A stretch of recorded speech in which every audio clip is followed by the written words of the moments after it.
భక్తి ఛానల్కు స్వాగతం సుస్వాగతం। ఈరోజు వీడియోలో శ్రీరామనవమి రోజు తయారు చేసుకునేటువంటి పానకాన్ని నేను మీకు చూపిస్తున్నానండి। ముందుగా అందరికీ కూడా ఓం శక్తి భక్తి ఛానల్ తరపున శ్రీరామనవమి శుభాకాంక్షలు। ఓం శక్తి భక్తి ఛానల్ వీక్షకులకు సబ్స్క్రైబర్స్ అందరికీ కూడా శ్రీరాముని ఆశీస్సులు ఎల్లప్పుడూ ఉండాలని కోరుకుంటున్నాను। జై శ్రీరామ్।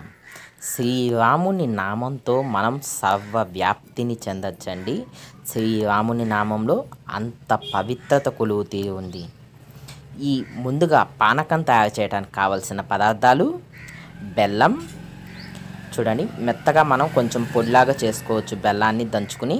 తర్వాత మిరియాలు తీసుకోవాలండి, దీంతో పాటుగా యాలుకలు తీసుకోవాలి, దీంతో పాటుగా మనం కొన్ని తులసి ఆకులు, సొంటి అంటే ఎండపెట్టిన అల్లం, దాంతో పాటుగా పచ్చ కర్పూరం, ఉప్పు, వాటర్, కొంచెం కూలింగ్ వాటర్ అయినా పోసుకోవచ్చు, లేకపోతే నార్మల్ వాటర్ అయినా పోసుకోవచ్చండి।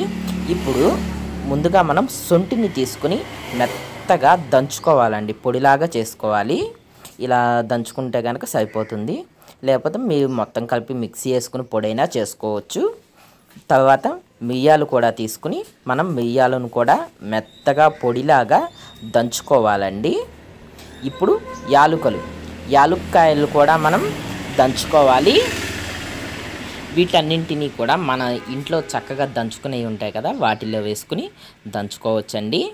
ఈ పానకం తయారు చేయడానికి మనం వాడేటువంటి బెల్లం, మిరియాల పొడి, శొంఠి, తులసి వీటన్నింటిలో కూడా చాలా గొప్ప ఔషధ గుణాలు ఉన్నాయండి। బెల్లం మనకు తక్షణ శక్తిని అందించి డీహైడ్రేషన్ నుంచి మన బాడీని రక్షిస్తుంది, వేసవికాలంలో వడదెబ్బ నుంచి కాపాడుతుందన్నమాట।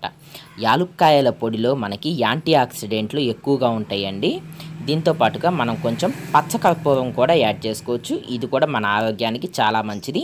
ముందుగా ఈ పొడంతా మనం ప్రిపేర్ చేసుకున్న తర్వాత ఒక బౌల్లో వేసుకోవాలండి, దాంట్లోనే మనం కొంచెం తులసి ఆకులు కొంచెం వాటిని తుంచి వేసుకోవాలి।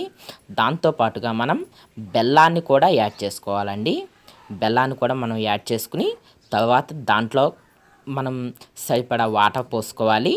వాటర్ పోసుకుని ఒక గంటితో మనం కలయబెడుతూ ఉండాలి, ఎందుకు అంటే బెల్లం కరగడానికి కొంచెం టైం పడుతుంది। అందువల్ల ఏంటంటే మనం బెల్లం కరిగేంతసేపటి వరకు కూడా కలుపుకుంటూనే ఉండాలి। దీంట్లో మనం వేసినటువంటి ఈ మిరియాల పొడిలో యాంటీ ఆక్సిడెంట్లు ఉండటం వల్ల రక్తపోటుని నియంత్రిస్తాయి, గ్యాస్ట్రిక్ ట్రబుల్ నుంచి రక్షిస్తుంది, నోటి దుర్వాసన రానియదు, మళ్ళీ ఆందోళన కూడా అదుపులో ఉంచుతుందండి। మిరియాలు ఎటువంటి చెడు దుర్గుణాలు ఉన్నా సరే వాటిని నాశనం చేస్తాయి। దీంతో పాటుగా ఉప్పు ఏంటంటే మన బాడీలో కొంచెం నీటి స్థాయిని పెంచుతుంది, డీహైడ్రేషన్ని తగ్గిస్తుంది। తులసి ఆకులు కూడా యాంటీ బ్యాక్టీరియల్గా, యాంటీ వైరల్గా, యాంటీ ఫంగల్గా ఉంటాయి। సొంటి కూడా మన శరీరాన్ని ఎండ ప్రభావం నుంచి రక్షిస్తుంది।